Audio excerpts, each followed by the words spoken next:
This video contains news and analysis related to a recent terror attack in Kashmir. The content may include sensitive visuals and discussions that could be distressing to some viewers. Viewer discretion is advised. We strongly condemn all forms of violence and terrorism. The purpose of the content is solely to inform and create awareness based on verified reports. রাত হতেই পাকিস্তানের বেয়াদবি বেড়ে যাচ্ছে। তাই দেখা যাচ্ছে সীমান্তবর্তী ভারতের 3 রাজ্যে আবারও হামলার চেষ্টা করে পাকিস্তান। জম্মুতে বিস্ফোরণের শব্দ শোনা গিয়েছে। সাম্বা সেক্টরে পাক ড্রোন ধ্বংস করেছে ভারতের এয়ার ডিফেন্স সিস্টেম। আখনুরে ব্ল্যাকআউট, ঘন ঘন এয়ার রেড সাইরেন শোনা যাচ্ছে। ইউরিতে গ্রামবাসীদের লক্ষ্য করে পাক গুলি বৃষ্টি। পুঞ্চ কুপওয়ারায় আবারও সংঘর্ষ বিরতি লঙ্ঘন করেছে পাকিস্তান। আমার সহকর্মী জ্যোতির্ময় আমার সঙ্গে রয়েছেন এই মুহূর্তে। জ্যোতির্ময়, লেটেস্ট আপডেট।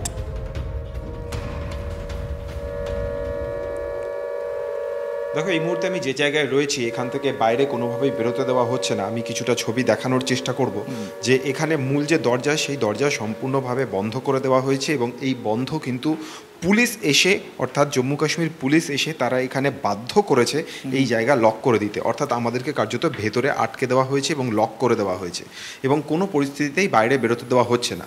আমরা এই জম্মু শহরে যে ছবি আমরা দেখতে পাচ্ছি তাতে কিন্তু 8টা থেকে শুরু হয়েছে এবং লাগাতার শেলিংয়ের শব্দ আসছে। আকাশপথে আমরা দেখেছি যে একের পর এক ড্রোন হামলা এখানে চলছে এবং প্রত্যেকটা ড্রোন হামলাকে এয়ার ডিফেন্স সিস্টেম তারা এক এক করে তারা সম্পূর্ণভাবে নিষ্ক্রিয় করেছে।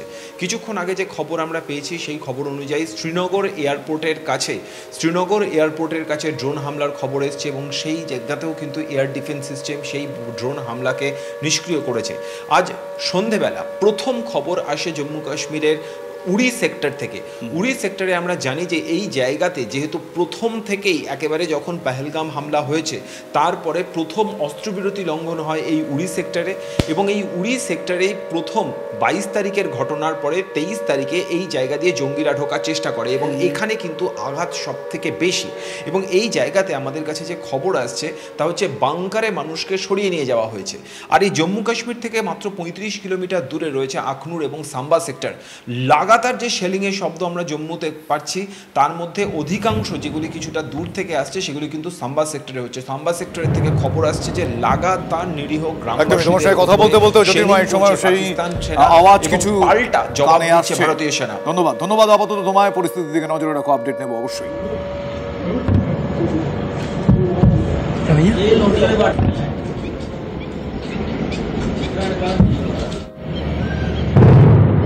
রাজৌরির কি পরিস্থিতি, কিছুক্ষণ আগে আমার এক সহকর্মী সেখান থেকে প্রতিবেদন পাঠিয়েছেন, আমরা দেখবো সেটা।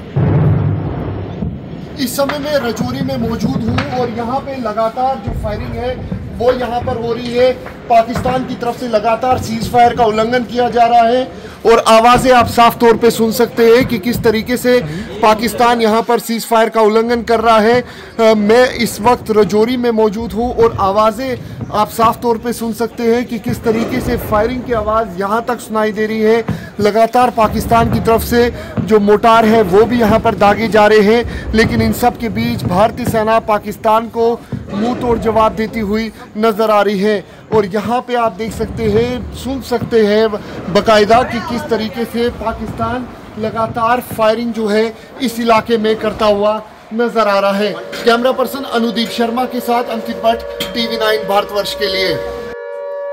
পাঠানকোটে আপডেট দেবো আপনাদের। পাঠানকোটে আবারও হামলার চেষ্টা। পাকিস্তানের সেনার তৎপরতায় ব্যর্থ হয়েছে সেই পাক ড্রোন হামলা। ফিরোজপুরে সেনা ঘাঁটি এবং বিএসএফ এর ক্যাম্পে পাকিস্তানের হামলার চেষ্টা ভারতীয় সেনা পাঞ্চাল করে দিয়েছে। ফিরোজপুরে পাক হামলায় যখন 3 গ্রামবাসী। অমৃতসর বিমানবন্দরের কাছে বিস্ফোরণ। গুরুদাসপুরেও পাক ড্রোন হামলার চেষ্টা ভারত পাঞ্চাল করে দিয়েছে।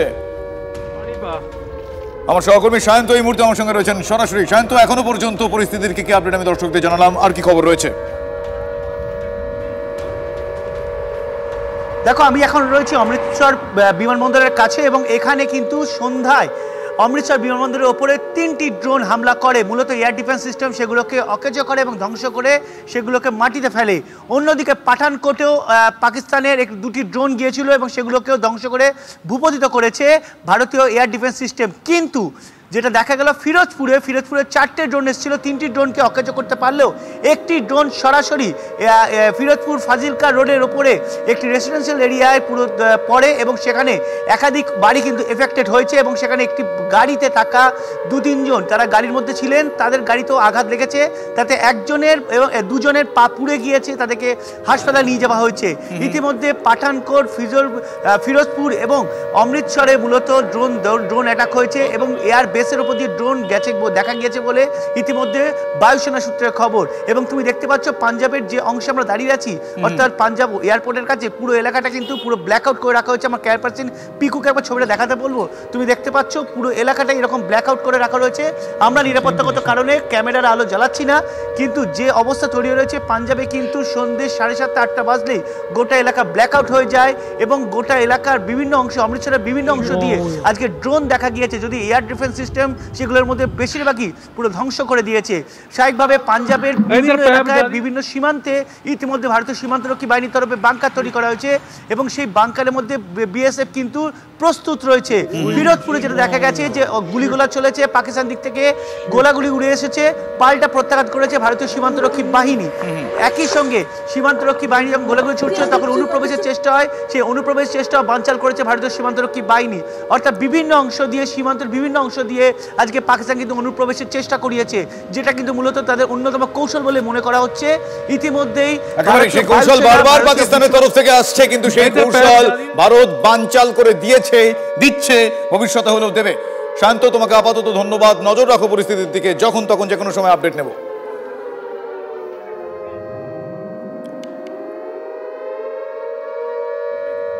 বানচাল দিকে দিকে করে দেওয়া হচ্ছে রাজস্থানের পোখরানে, সেখানে ড্রোন হামলা বানচাল করে দেওয়া হয়েছে। জয়সলমীর, যোধপুরে ব্ল্যাকআউট, এয়ার রেড সাইরেন চলছে।